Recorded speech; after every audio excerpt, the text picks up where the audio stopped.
In the past 20 years, would you say that society has evolved for the better? I would say for the most part it has. Just look at the technological, the medical, the agriculture advancements.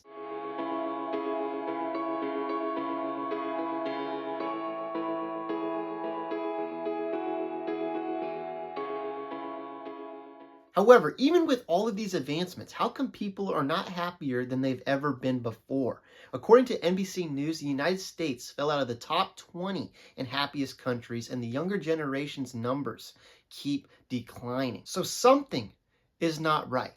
This book, The Road to Character by David Brooks, argues that character building and the value system has become disoriented in the modern world, causing a lot of lost and unhappy people. This will be the first video in a mini-series that I will make around this book covering central themes.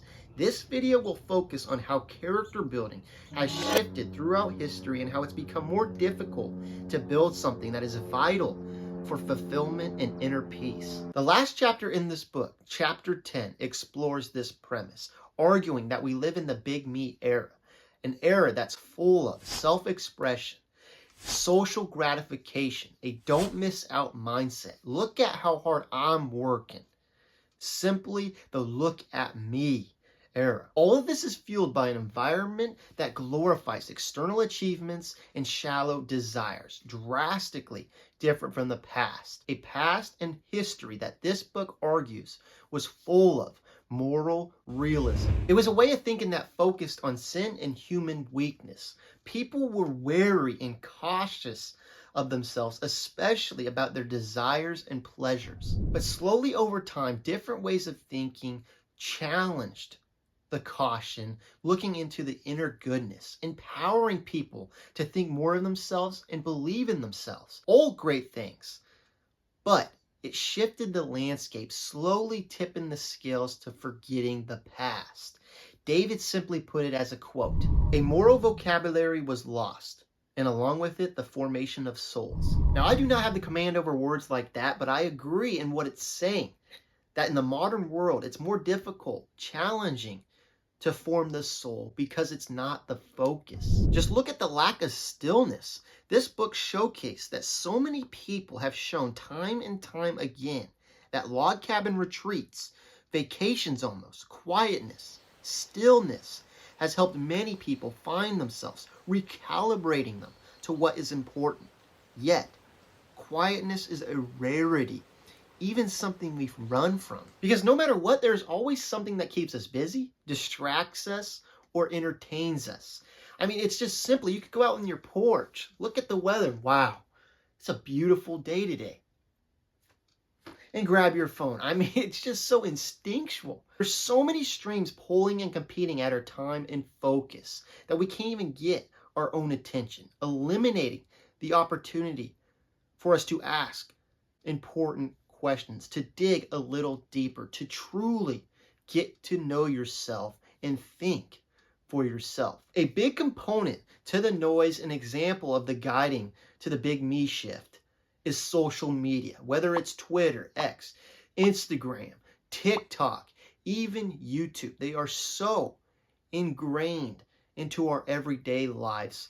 But I guarantee everyone would agree that on their deathbed, no one wishes that they spent a little bit more time on their For You page, scrolled a little bit more. Yet here we are, spending hours every day on them. All these apps have great things and have created beautiful things. I mean, people have been able to support themselves on these apps. I mean, I'm not naive. I'm literally making a YouTube video.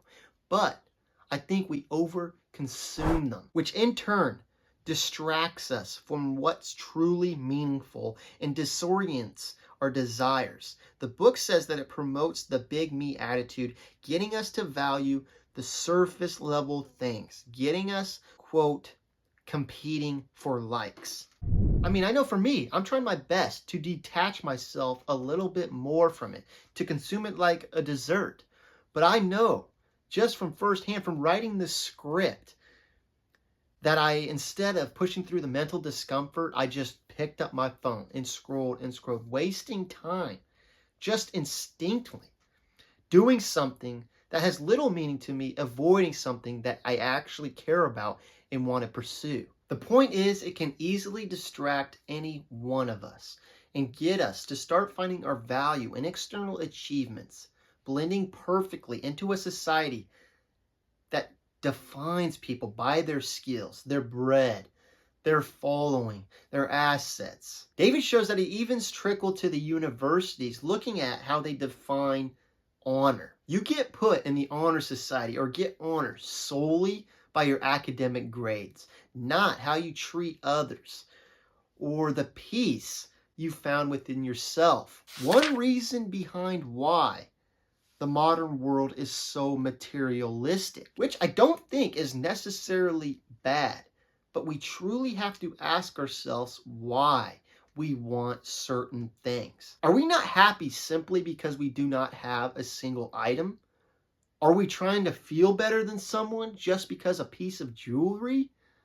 Are we going to accept ourselves by acquiring this certain thing? The fact that people are judged more often about the type of watch they're wearing, the shoes, the jewelry, the bank account, rather than how happy someone is very alarming. It's something we just have to be aware of and to challenge our wants and desires, because we all can fall prey to trying to satisfy and fill desires that never will be satisfied, in turn making us feel worthless. Lastly, I want to touch on how this book described our motivations and even our language and words we used. The book lays out many statistics. The first one, quote, in 1966, 80% of college freshmen said they were motivated to develop a meaningful philosophy of life,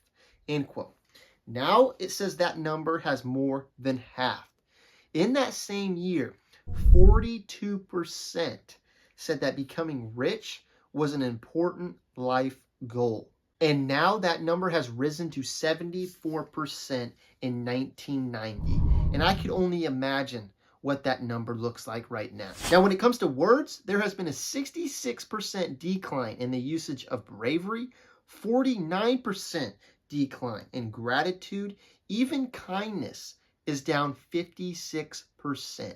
This just goes to show how our motivations and even terminology is starting to get out of focus. Now, even after all of that I just laid out, I still believe that this world hasn't become less moral in a way. What I mean by that is I still believe that people, the majority of people, want the best for everyone. But what this goes to is that we all live in a society that is pushing us away from the formation of our souls. There are good things about the Big Me shift in getting you to have more confidence, to have ambition, to chase certain goals, to have self-expression. But I think the main idea is all of it needs a balance, because without it, the scales can get tipped and lead us astray. The book says that humility is the greatest virtue of them all, and I think something